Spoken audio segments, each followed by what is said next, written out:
நிறைய அஸ்ட்ராலஜர்ஸும் பார்த்தீங்கன்னா திருவண்ணாமலை வந்தால் கர்மா குறையும் அப்படின்னு சொல்கிறாங்க. உங்களுடைய பார்வையில்? நிச்சயமா திருவண்ணாமலை ஒரு மிகப்பெரிய ஒரு ஆன்மீக பூமி. ஆன்மீகத்தில் இருக்கிறவங்க திருவண்ணாமலையை டச் பண்ணாமல் நிச்சயமா இருந்திருக்க முடியாது.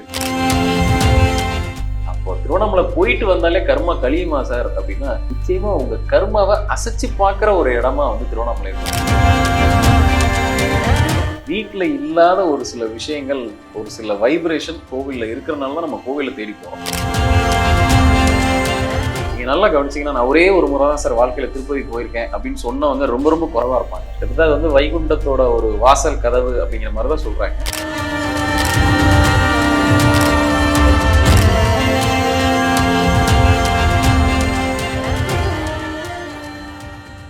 நம்மளுடைய ஸ்பிரிச்சுவல் டாக்ஸ் தேடல் பயணத்தில் நிறைய நல்ல மனிதர்களை மீட் பண்ணிட்டு வரோம். ஸோ அந்த வகையில் இன்னைக்கு அஸ்ட்ராலஜர் மகாஷ் ராஜா நம்ம கூட இருக்காரு.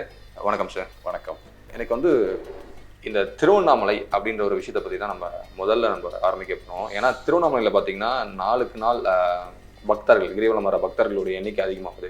அதில் ஒரு விஷயத்தை நான் கேள்விப்பட்டேன். திருவண்ணாமலை வந்தால் முதல்ல கர்மா குறையும் அப்படின்ற அடிப்படையில் வராங்கன்னு கேள்விப்பட்டேன். நிறைய அஸ்ட்ராலஜர்ஸும் பார்த்தீங்கன்னா திருவண்ணாமலை வந்தால் கர்மா குறையும் அப்படின்னு சொல்கிறாங்க. உங்களுடைய பார்வையில் இதை பற்றி சொல்லுங்கள். நிச்சயமா திருவண்ணாமலை ஒரு மிகப்பெரிய ஒரு ஆன்மீக பூமி. ஓகே, மாற்றுக்கிறது இல்லை. என்னன்னா இது வரைக்கும் எதுக்காக திருவண்ணாமலைக்கு நம்ம போகிறோம் வரோம் அப்படின்னு தெரிஞ்சுக்கிட்டு போகிறவங்க பார்த்தீங்க அப்படின்னா அந்த விகிதம் ரொம்ப கம்மி. அதை உணர்ந்து போகிறவங்க ரொம்ப கம்மி. பெருமாறியாக இன்னைக்கு கூட்டங்கள் அதிகமாகிடுச்சு. ஒரு 20 வருஷத்துக்கு முன்னாடி இவ்வளோ க்ரௌடு அந்த அளவுக்கு கிடையாது. இன்னைக்கு நிச்சயமா மக்களோட ஈர்ப்பு அந்த பக்கம் அந்த பூமிக்கு அதிகமாகிடுச்சு. அப்போ இதுக்கு முன்னாடி யார் திருவண்ணாமலையில் இருந்தாங்க, இல்லை அவங்களோட இது அதிகமாக இருந்ததுன்னா ஆன்மீக பெரியவங்க எல்லாருமே பார்த்தீங்க அப்படின்னா திருவண்ணாமலையால் ஈர்க்கப்பட்டு நிறைய ஆன்மீகத்தில் இருக்கிறவங்க திருவண்ணாமலையை டச் பண்ணாமல் நிச்சயமாக இருந்திருக்க முடியாது. ஏதோ ஒரு வகையில் அவங்க திருவண்ணாமலையோட கனெக்டடாக இருப்பாங்க. உதாரணம் சொன்னால் பெரிய அளவில் வாழ்ந்து மறைஞ்ச மகான்கள் இன்னைக்கு நம்மளோட அருவமாக இருக்காங்க அப்படின்னு சொல்லக்கூடிய ரமணர் மகரிஷி ஆகட்டும், பெரிய பெரிய சித்தர்கள், முனிகள், ரிஷிகள் எல்லாருமே அந்த திருவண்ணாமலைங்கிற இடத்துல ஏன் அந்த ஒரு பர்டிகுலர் இடத்துல மட்டும் இருந்திருக்காங்க, வேற எங்கேயாவது இல்லையா? இப்போ தெய்வம்ங்கிறது எல்லா இடத்துலையும் இருக்காங்க அப்படின்றப்போ ஏன் அந்த பர்டிகுலர் இடத்துல இருக்காங்க அப்படின்னா, அங்கே நிச்சயமா ஒரு பெரிய மேக்னெட்டிக் ஃப்ளக்ஸ் அந்த இடத்துல இருக்கு.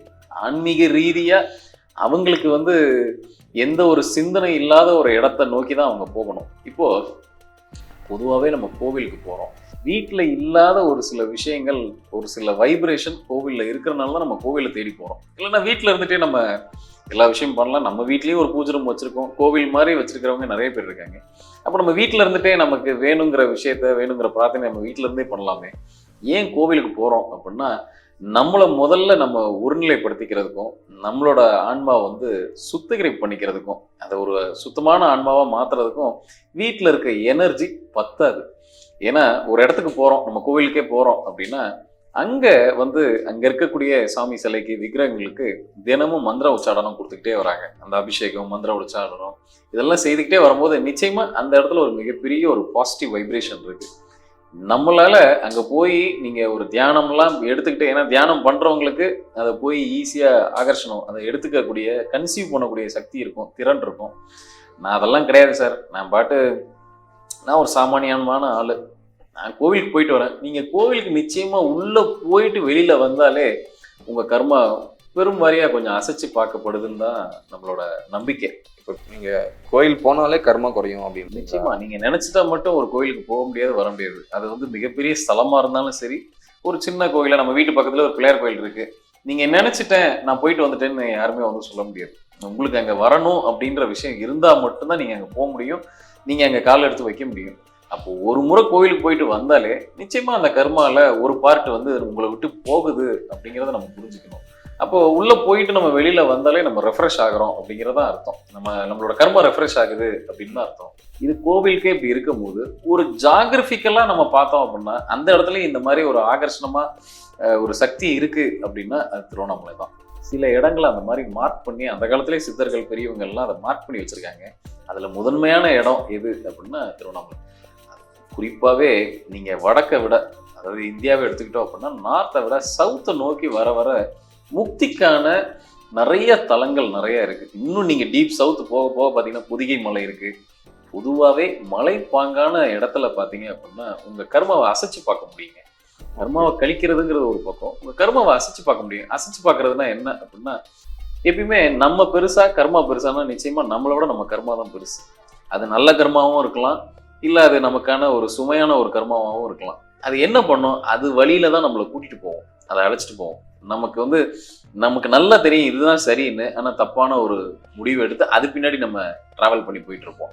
அப்போ இந்த எது வேலை செய்யும் நல்லா அப்படின்னா, நம்மளை தாண்டி நம்ம கர்மா வந்து பெரும்பாரியா வேலை செய்யும். அப்ப நம்ம என்ன புரிஞ்சுக்கணும் இதுல அப்படின்னா, அப்ப திருவண்ணாமலைங்கிறது ஒரு மிகப்பெரிய ஒரு மேக்னெட்டிக் ஃப்ளக்ஸ் உள்ள ஒரு இடம். குறிப்பா ஆன்மீகத்துக்கு. நான் ஆன்மீக தேடல்ல இருக்கேன் சார், நான் ஒரு ஸ்பிரிச்சுவலான பர்சனா நான் உணர்றேன், இல்ல ஸ்பிரிச்சுவல்ல பத்தி நான் அதுல கொஞ்சம் போகலான் இருக்கேன், நான் எல்லாம் பார்த்துட்டேன், நான் வேலை பார்த்துட்டேன், காசு பணம் பார்த்துட்டேன், லைஃப்ல நிறைய விஷயங்கள் பார்த்துட்டேன், நான் கொஞ்சம் ஆன்மீக பயணம் பண்ணலான் இருக்கேன், இல்ல இறைவனை தேடலான் இருக்கேன், இறைவன்னா யாரு, தெய்வம் எப்படி இருப்பாங்க, அந்த மாதிரி நான் ஒரு இறை தேடல்ல இருக்கேன் அப்படின்னா நிச்சயமா அவங்களுக்கான இடம் எது அப்படின்னா திருவண்ணாமலை. அதுதான் நுழைவாயில்.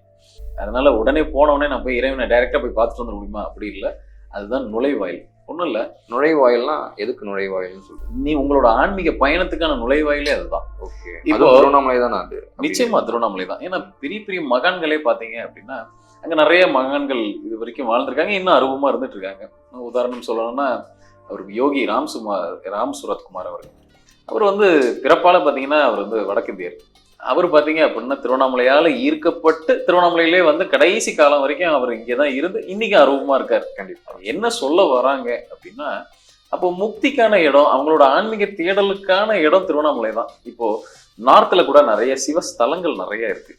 உதாரணம் சொல்லணும்னா கேதார்நாத், பத்ரிநாத், நிறைய தியானத்துக்கு போகக்கூடிய இடம், காசி, ஹரிகேஸ்வர், அந்த மாதிரி நிறைய, ஹரித்வார், ரிஷிகேஷ், அந்த மாதிரி நிறைய இடங்கள் இருக்கு. ஆனால் இருந்தாலுமே அவங்க ஏன் வந்து தன்னோட ஆன்மீகத்துல அடுத்த நிலைக்கு போறதுக்கு எதுக்காக திருவண்ணாமலையை தேர்ந்தெடுத்து வந்தாங்க அப்படின்னா, நிச்சயமா இங்க இருக்கிற வந்து திறன் இல்லை, இங்க இருக்கிற அந்த பலம் வந்து நார்த்ல கிடையாது.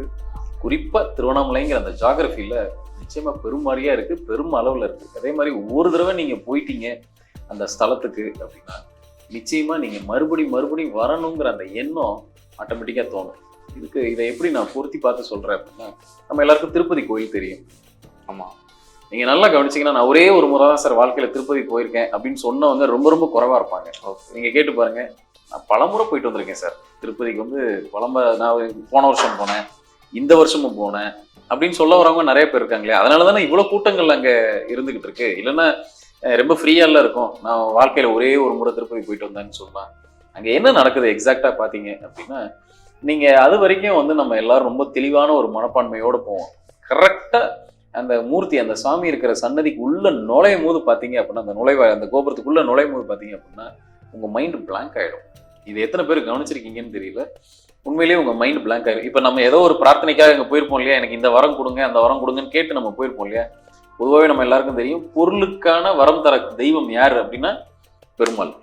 அந்த இடத்துக்கு உள்ள நம்ம போகும்போதே நமக்கு அந்த இடத்துல மைண்ட் பிளாங்க் ஆயிடும். என்ன கேட்கணும்னு போயிருந்தோமோ அது மறந்துடும். இது நிறைய பேர் எக்ஸ்பீரியன்ஸ் பண்ணியிருப்பாங்க பாருங்க.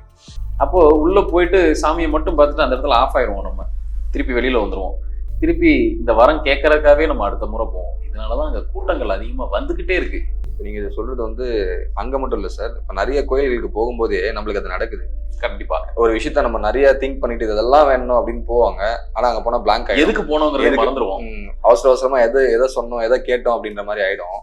இது குறிப்பா திருப்பதிங்கிற கோயில் நிறைய நடக்கும். அது காரணம் என்ன அப்படின்னா, இது எனக்கு மட்டும் நடக்கல, இல்ல பக்கத்துல இருக்கவங்களுக்கு மட்டும் இல்ல, போற பெரும்பாரியான மக்களுக்கு நடக்கும். யாருக்கு நடக்காது அப்படின்னா, மனசை ஒருநிலைப்படுத்திட்டு போறாங்க இல்லையா, இல்ல எந்த வேண்டுதலும் இல்லாம எனக்கு பெருமாள் மட்டும் போதும்னு நினைச்சிட்டு போறாங்க இல்லையா, அவங்களுக்கு நடக்காது.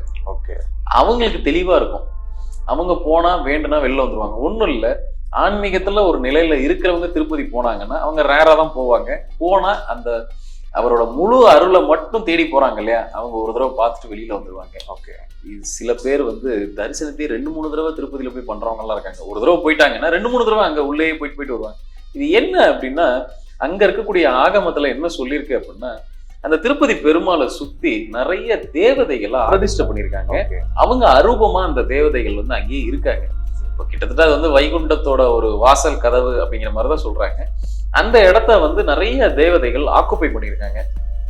இங்கிலீஷ்ல சொல்லணும்னா ஏஞ்சல்ஸ்ன்னு நம்ம சொல்லுவோம் இல்லையா, ஆமா. அந்த மாதிரியான விஷயம். ம். அவங்க என்ன பண்ணுவாங்கன்னா, அது அதிகப்படியான ஆகர்ஷண சக்தியோட இருக்கிறதுனால நம்மளை போல இருக்கிறவங்க, நம்ம ஒரு சாதாரண ஒரு லைஃப்பை நம்ம லீட் பண்ணிக்கிட்டு இருக்கோம் அப்படின்னா நம்மளால அவ்வளவு பெரிய பவரை ஹேண்டில் பண்ண முடியாது. நம்ம மைண்ட் பிளாங்க் ஆயிடும். இது இயற்கையாவே அந்த இடத்துல நடக்கும். அதை தாண்டி மனசை ஒருநிலைப்படுத்திட்டு ஆழ்நிலையில போய் போறாங்க இல்லையா, அவங்களால அதை ரீட் பண்ண முடியும். அவங்களால பெருமாளை மட்டும் ஃபோக்கஸ் பண்ணி அவங்களால அந்த இடத்துல பிரார்த்தனையை வைக்க முடியும்.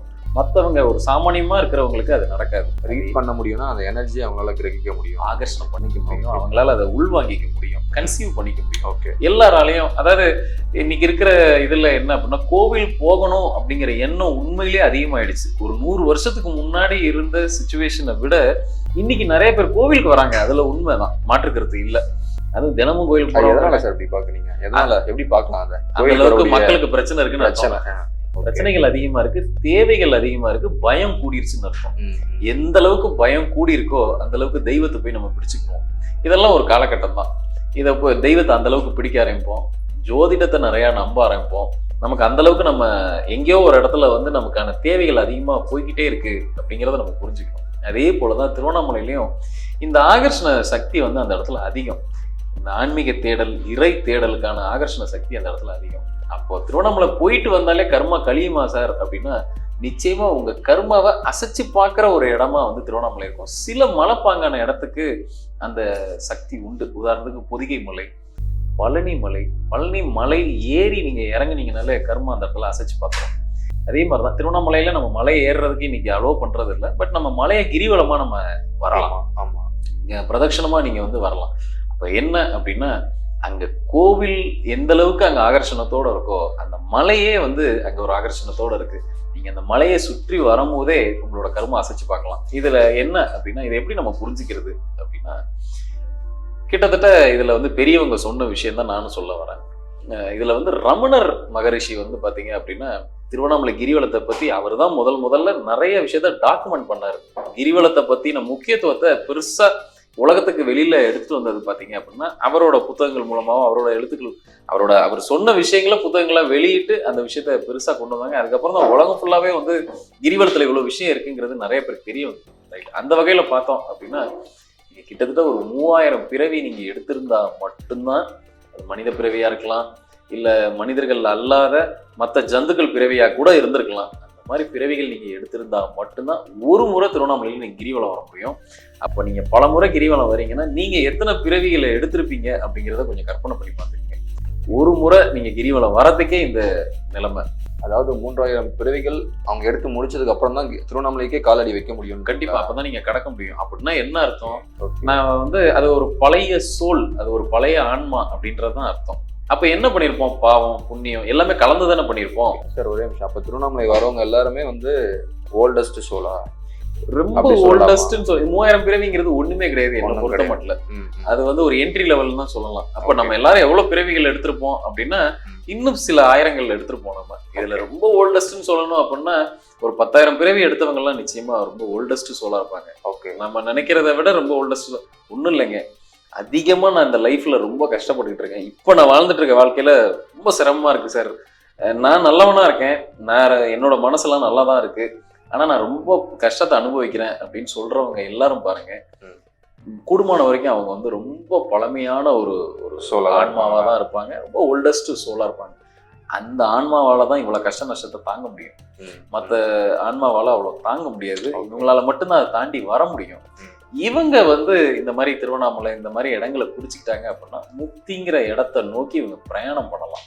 அந்த பாதையில இவங்க பயணிச்சு கொண்டு போகலாம். ஏன்னா ஒரு கட்டத்துக்கு மேல நீங்க அங்கேயே திருவண்ணாமலையிலே இருக்கிறவங்களெல்லாம், அந்த சாதுக்கள் சன்னியாசிகள் எல்லாம் போய் கேட்டு பாருங்க, இதுக்கு மேல என்னங்க இருக்கு லைஃப்ல அப்படிங்கிற ஒரு மனநிலைக்கு வந்துருவாங்க.